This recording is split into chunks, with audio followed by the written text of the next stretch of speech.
Na manhã de 24 de dezembro de 1992, um treinador de cães, enquanto passeava com os seus cães e os seus alunos na floresta de Maiden Lane, que era uma floresta bastante conhecida na época, na Inglaterra, especificamente na cidade de Walton, ele acaba por encontrar um par de tênis pretos muito bem organizadinhos e deixados no meio daquela floresta.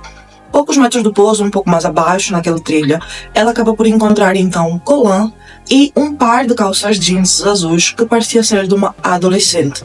Porém, como era uma zona florestal, ele acreditava que talvez fosse de uma pessoa de rua, abandonado, tentando deitar fora, que acontecesse alguma coisa e não propriamente que tivesse a ver com um crime. Quando ele retorna para casa, ele acaba por ouvir nas notícias o desaparecimento de uma determinada rapariga chamada Joanne, que desapareceu na noite anterior, e ele acaba por, de alguma forma, ligar ou achar aquilo importante. Então ele liga para a polícia. A polícia recebe essa informação e vai diretamente para Maiden Lane. Eles começam uma busca muito vasta a partir do sítio em que foi encontrado então as calças, e praticamente 150 metros depois, num pequeno lago lá da floresta, eles encontram o corpo de Joanne, de bruços para baixo, simplesmente vestida com a sua blusa, sem a parte toda de baixo. Eles acabam então por determinar que ela morreu. Ela estava coberta de arranhões e a autópsia mais tarde diria que foi uma fratura craniana e afogamento que foi o motivo da sua morte. Apesar de muitas investigações da polícia e de muitas perguntas do público, muitos apelos, a polícia não conseguiu resolver o que é que se passou, o que é que aconteceu, e a polícia nunca deixou margens de dúvida que tivesse a ver com alguma coisa sexual. Mesmo depois de 20 anos, a polícia e a família ainda fazem um apelo, dizendo que alguém naquela cidade deverá saber o que é que aconteceu, deverá ter visto alguma coisa, porém as pessoas não falam. E é sobre isso que nós vamos falar hoje.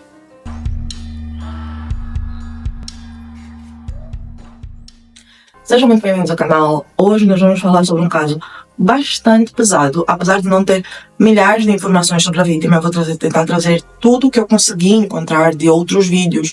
Apesar de que eu não encontrei nenhum vídeo especificamente em português sobre, mas há muitas coisas que vocês vão poder encontrar na internet, se vocês quiserem traduzir ou coisas parecidas. Então, sem mais delongas, deixe o seu comentário, o seu like e se inscreva aqui no canal, que isso é bastante importante. E vamos para o caso de hoje. Joanna Claire Young nasceu em Norfolk, na cidade da Inglaterra, em 1978. É filha de Robert e de Carol Young. E o casal teve então 3 filhos, sendo Joanna a segunda delas. A primeira filha foi Emma e o último filho foi o Daniel. Na época que aconteceu, muitas entrevistas foram feitas e descobriu-se então que Joanna tinha algo como dupla personalidade. Algo que ela era à frente da sua família, e que foi o que a família descreveu dela, e algo que ela era com os amigos e posteriormente com o seu então namorado na época. A família descreveu Joanna como uma rapariga muito normal, muito feliz, sorridente, que não tinha propriamente problemas com ninguém, ela não era rebelde, ela trabalhava como entregadora de jornais na cidade, então ela tinha uma vida bastante normal para a região. Era uma região muito pequena e até certo ponto com um certo nível de delinquência, então ter Joanna entregando jornais e ter uma vida mais normal, vamos assim dizer, era bastante satisfatório para os pais. Ela gostava de rock bem pesado e ela frequentava, junto com a sua melhor amiga Beverly, um clube de gelo e de dança. Ela frequentava a escola regional e nessa mesma escola ela supostamente, isso na visão dos familiares e pais, não se dava muito bem com o lado dos delinquentes. Ela era uma aluna com notas medianas e assim ela vivia a sua vida até 1992. Porém, a informação que nós temos dos amigos e posteriormente do seu namorado é bastante diferente. Porque, segundo os amigos e o namorado, o Ryan, Joanna era uma pessoa bem paranoica. Era uma rapariga que, obrigatoriamente, ou as pessoas gostavam dela, ou as pessoas gostavam dela. Porque na cabeça dela não existia uma hipótese, uma realidade em que ela não faria de tudo para que as pessoas não gostassem dela. Ela também falava muito sobre fugir de casa, fugir daquela cidade, já que era uma cidade bem pequena e bem pacata. Porém, no final do dia, nós chegamos à conclusão que Joanna era apenas uma adolescente normal, que tinha o seu lado mais privado, que ela partilhava com os amigos, os seus pensamentos mais intrusivos, mas ao mesmo tempo que isso não faria ela cometer nada muito brusco. Chegando em 1992, Joanna, mais ou menos para o início do ano, ela acaba por conhecer Ryan, que seria o teu então namorado. Eles conhecem-se naquele clube de dança, de gelo que ela frequentava com a Beverly, e eles começaram a passar muito tempo juntos. O Ryan era um rapaz já muito mais velho que a Joanna. Ele tinha os seus 17 aninhos, ele vivia com a mãe e também com os seus irmãos mais velhos. Ele trabalhava num açougue da cidade, que na época, nos anos 90, era a maior empresa daquela região. Dava emprego à maior parte das pessoas daquela cidade. E ele não que ganhasse bem, mas ele já se sustentava de certa forma. O Ryan não é descrito como uma má pessoa, nem como uma boa pessoa. Ele é só um adolescente normal, que fazia certas coisas que não eram muito bem vistas, principalmente para uma família até então conservadora como a família da própria Joanna. A Joanna convivia muito com o Ryan, principalmente na casa dele. E na casa dela, quando os seus pais não estavam, eles iam para ouvir música, para trocar algumas conversas. E com alguma frequência, a Joanna falava muito para o Ryan que ela queria fugir daquela cidade. E para isso nós precisamos falar um pouquinho sobre o porquê que a Joanna falava tanto sobre querer fugir e sobre a cidade dela. Só para vocês terem uma noção, a casa da Joanna ficava em Wotton, especificamente em Meadow Road, se não me engano é assim que se pronuncia.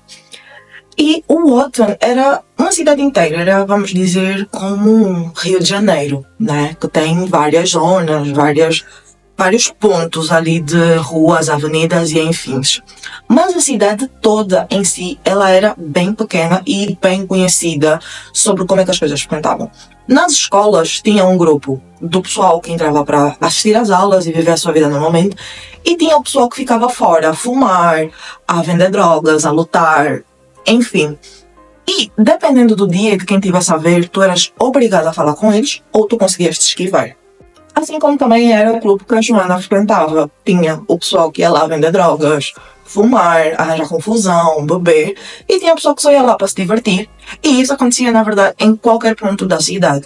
Existiam rapazes que iam para fazer sexo com menores de idade, fazer certas coisas. Só que esse pequeno povo, né, esse pequeno público, era uma grande parte dos adolescentes daquela cidade. Então, era inevitável a Joanna não saber como é que as coisas funcionavam. E todo mundo sabe, quando tu vives numa cidade pacata, pequena e com esse tipo de coisas que não te faz propriamente evoluir como era na época, tu queres sair daí. E isso é que é basicamente descrito não só pelo Ryan, mas também pela Beverly em coisas muito soltas que eu consegui encontrar em vários sites.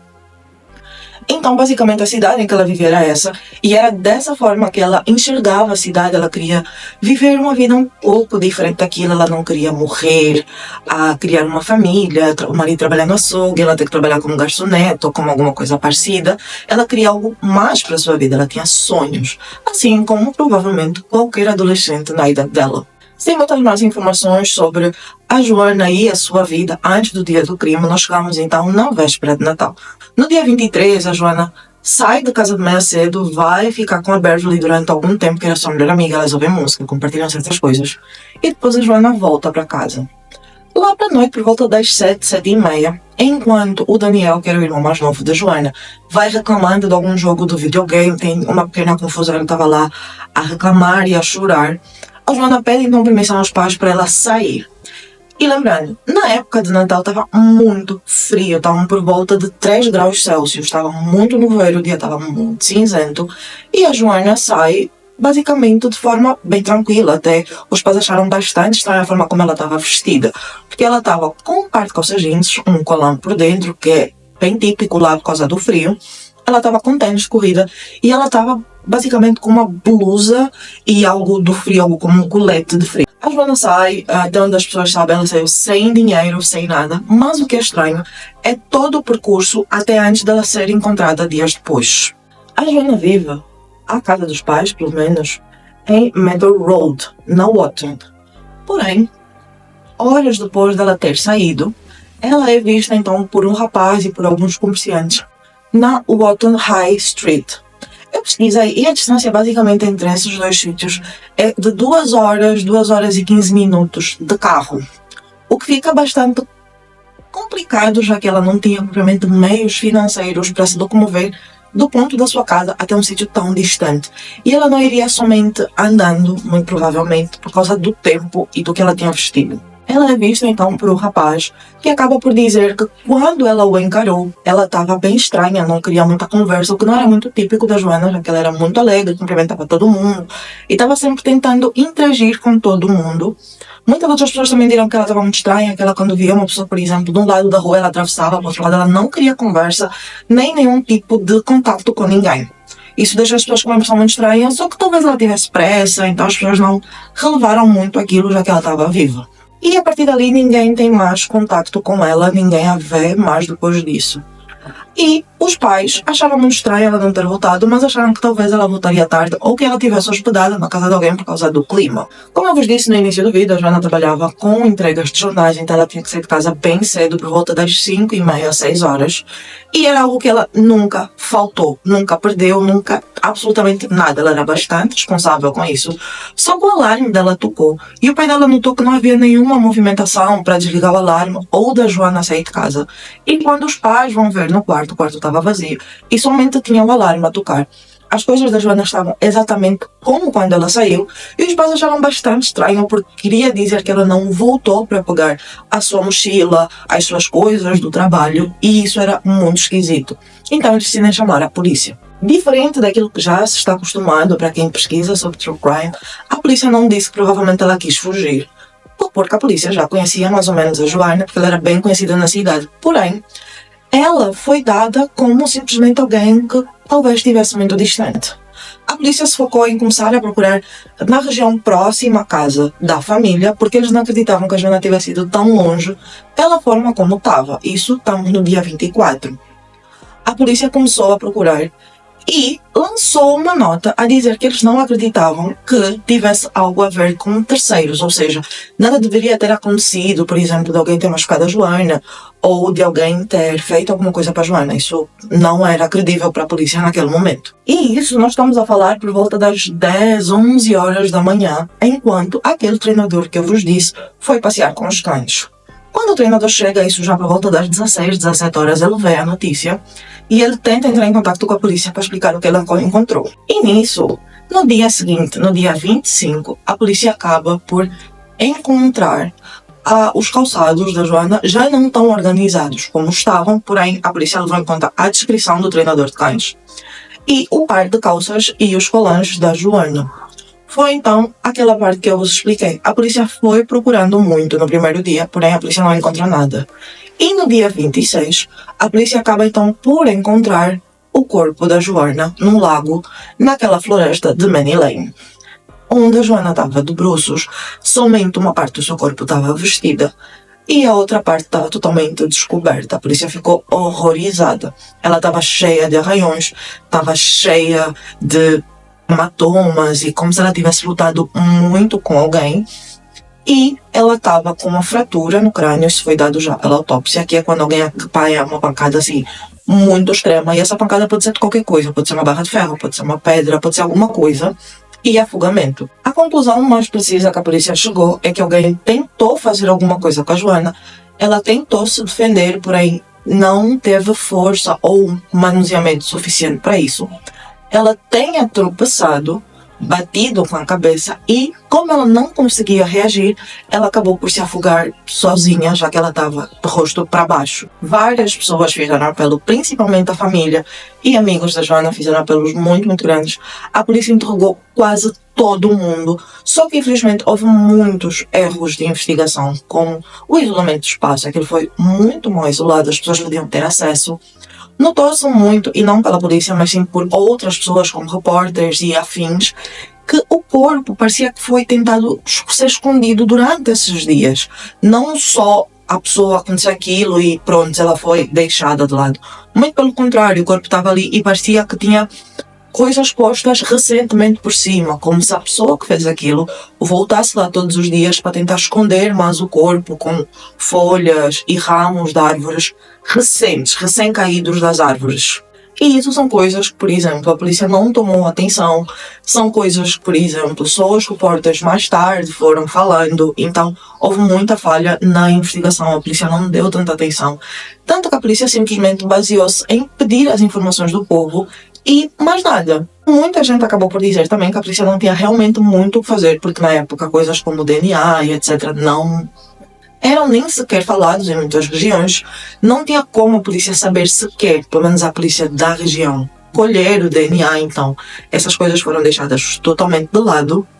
E como era uma zona que muita gente ia passear, seja os cães, seja o que fosse, não tinha como a polícia ter algo assim específico ou a quantidade de pessoas que passaram lá naquele dia, alguma coisa assim que pudesse ajudar a polícia. Ao longo de 20 anos de investigação, a polícia prendeu 3 suspeitos que não é dito muito pela mídia quem são, quais foram os motivos, porém a verdade é que ninguém ficou preso definitivamente por causa disso e todos foram soltos. 25 anos, se não me engano, depois, como eu vos disse, o caso ficou conhecido como um dos piores desaparecimentos da Inglaterra. Porém, hoje, ele é simplesmente conhecido como Joanna Young. O que será que aconteceu? Existem muitas teorias da conspiração e eu quero vos apresentar 2 que eu achei mais plausíveis. A primeira teoria é que foi o Ryan que fez isso. Como eu já vos disse, o Ryan era muito mais velho e tudo o que aconteceu com a Joanna não parecia que foi alguém propriamente adulto. Parecia que foi mais alguém que ela conheceu, já que ela saiu de casa, ela estava um pouco próximo da região do namorado. E eles tinham certa interação, eles estavam sempre muito juntos. E a Joanna não tinha dinheiro no dia que ela saiu, então parecia que alguém a foi buscar. Então o que acredita-se é que eles estavam para realmente fugir e alguma coisa deu errado, porque talvez o Ryan tentou fazer insinuações um pouco mais íntimas, a Joanna tentou relutar e infelizmente isso acabou por acontecer num acidente, porém o Ryan não se entregou. A segunda teoria não é muito diferente da primeira, na verdade as teorias giram muito sobre isso, porém o que difere é quem foi o autor. Dessa segunda teoria, pelo que eu encontrei, seria alguém mais velha. A Joanna realmente queria fugir, então ela acabava por conhecer pessoas assim um pouco mais delinquentes na sua cidade. E essas pessoas, num dia de frustração, a Joanna acabou por contactar alguém que tivesse um carro ou algo parecido.